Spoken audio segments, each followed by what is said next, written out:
Je ne prendrai aucun repos tant que des progrès significatifs n'auront pas été réalisés. Beaucoup a certes déjà été fait, mais je puis vous assurer que le meilleur reste à venir.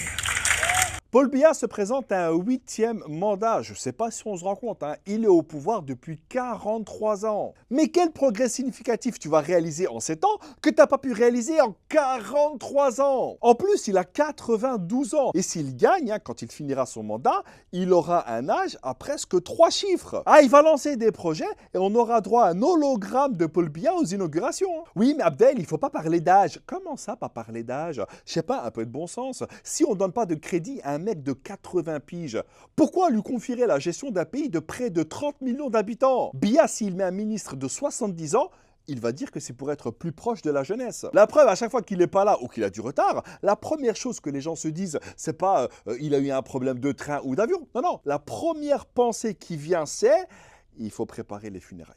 Et je pense qu'il est peut-être temps de laisser la place à un Camerounais qui, au moins, reste au Cameroun. Par exemple, entre 2006 et 2009, Biya a passé un tiers de l'année hors du pays. Et je te parle même pas de ses voyages en Suisse. Hein. Frère, il y va tellement qu'il pourrait demander la nationalité. Après, je critique, hein, mais en vrai, il a réussi à bien faire une chose. Faire du Cameroun l'un des pays les plus corrompus du monde. Par exemple, selon la Banque mondiale, en 2018 au Cameroun, un projet routier coûtait 6 fois plus cher que dans d'autres pays d'Afrique. C'est peut-être pour ça qu'en 2 mandats, l'autoroute Yaoundé-Douala n'a pas été terminée. Quant à environ 7 millions de personnes qui vivent avec 2 dollars par jour alors que le sol camerounais est riche, logiquement, le projet d'avenir que tu as, c'est de partir. Et à 92 ans, il dit qu'il ne prendra aucun repos. Mais vieux père, si tu ne prends pas repos maintenant, tu vas prendre quand?